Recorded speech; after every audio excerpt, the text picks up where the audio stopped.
why he's scared. The Edomite? Yeah, that's why he I'm a Like so far away Yeah. from you and talk shit. talk shit. He probably sees the angels standing around the boat. Good move, right? But actually, if he seen the angels, he wouldn't even be talking shit. Good. To be honest. Okay. Going back to Proverbs chapter 7 verse 1. My son, keep my words and lay up my commandments with thee. Keep my commandments and live, and my law as the apple of thine eye. Law as the apple of thy eye. When you tell a woman you're the apple of my eye, that means when she says that means you told her, like, that means she's very, very important to you. She's the center of your sight, the center of your focus. Well, that's what the law is to us, man. We try our best to keep the laws and statutes and commandments. You know? It says, bind them upon thy fingers and write them upon the table of thine heart. Now, back in the day, they actually used to do that, right? Wrap it around their fingers, and the heart being the mind, so they'd have it right here, and then they would have a little scroll where they'd have the scriptures on it, or not the scriptures, the laws in it. Now, let's talk about spiritually, man. Constantly contemplating on the laws, because the scriptures talk about being circumspect of yourself. How are you not going to contemplate on the laws when you're circumspect of yourself? Right? Because then what is your rule? Like, how are you determining whether you're going off or not? Right? So when you're circumspect on yourself and you're going back and thinking about the things you've done and what you're doing and where you're going, and you compare, well, am I going off or am I on point? And the only way you know if you're going off is if you go back to the law, the scriptures. So the law is important in many different aspects. It says, bind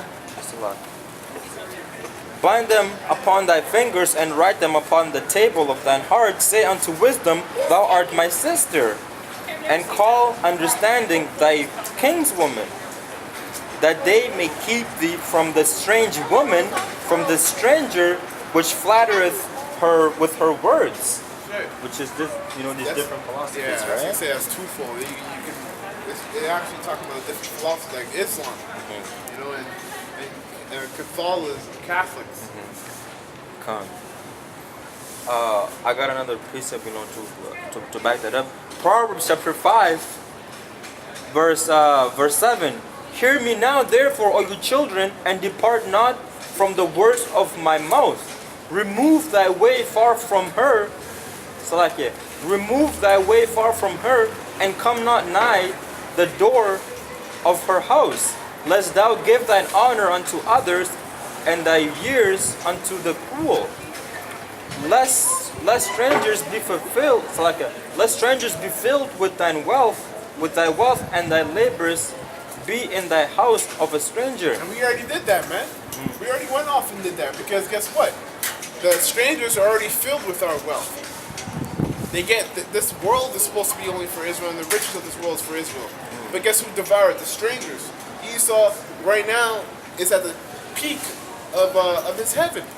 That's right. Enjoying the beautiful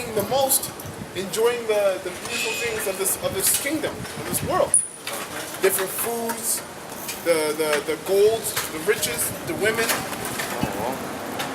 So that's already happening right now. The land of Israel, which has now become defiled. There's a precept here that basically tells you about that.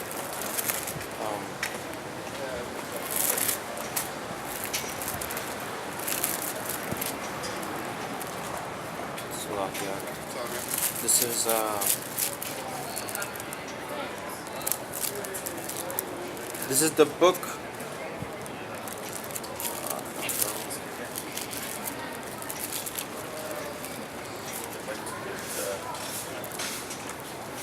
Talking about go back home. This is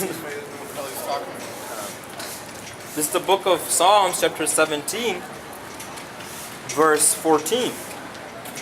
It says, I'll start from 13. Arise, O Lord, disappoint him, cast him down, deliver my soul from the wicked, which is thy sword, from men which are thy hand, O Lord, from men of the world, which have their portion in this life, and whose belly thou fillest with thy hid treasures. Exactly. They are full of children and leave the rest of their substance to their babes. That's right. That's what Esau does, man. Esau will pass away and leave the riches, their houses, and their riches back onto their children. The Rothschilds do that. They keep the family secret within the boys, within their sons. You know, that's why they were able to take over the world. You got Rothschilds in America. You got some of them in Europe, in the Middle East. So they own different banks in all parts of the world. So when you say, let's say you've taken out one Rothschild on one part of the world, there's still multiple other ones that control the other parts of the world. They have a hand on the whole earth, man. And that's because Lee went off. Esau thinks he did a great thing, that he actually came up from nothing, like started from the bottom and came up to the top on his own will. That's why he's so proud. That's why when Esau walks by, they'll smile at you or look at you like you're crazy, or won't even give you the time of day, because you're insignificant to Israel's insignificant to Esau. Especially the men out here breaking the Bible that are prophesying. The men out here that are prophesying, Esau's too proud. Really, we're actually a threat. Spiritually, we're a threat. That's why they're ready to bring out. That's why they're ready to bring out the chip, man. It's through the power of Yahweh Bashim Shai prophesying the downfall. They're bringing out the chip. Because I'm not gonna lie, before I came into the truth, before I heard anything about Israel, you heard about the chip and you heard about Illuminati, but it wasn't so heavy. Now it's almost like through the actions and the works of us prophesying every single week, and then putting out videos every day, it feels like this thing is almost damn near us, man. It shows the power of the Lord. Going back to Proverbs 5. That's how you know a guy's a demon. He has nothing better to do but to bike all the way down, come back up, and talk shit. Yeah. It's just saying. He's definitely saying, man, yo, like, this guy has grown, but his mind is like a fucking 5-year-old. 50s, 60s. You know what I mean? Yeah, come on. But fuck him, man. Yo, and also like another reason why he's so pissed off is because we're not giving him any attention. Yeah. You know? Because, you know, the guy came here, you know, he was calling us niggers and stuff. Yeah. But you know, usually, like, you know,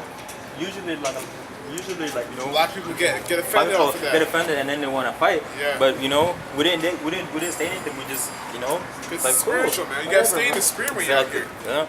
Exactly. And then now, you know, he's fucking bugged out of his mind because we didn't react to it. Right.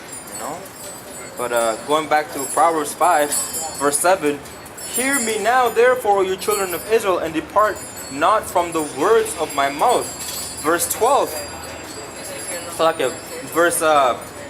Verse 10, let strangers be filled with thy wealth, and thy labors be in the house of a stranger, and thou mournest at the last, when thy flesh and thy body are consumed, and say, how have I hated instruction?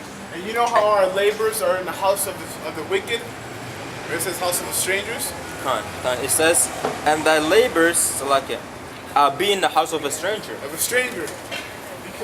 It's because through our labor is how they become rich. It's how their houses are rich. It's how they live nice. Like they always say, America was built on the back of slaves. Well, on the back of the Negroes. And that's part of their house, right? It's part of their kingdom.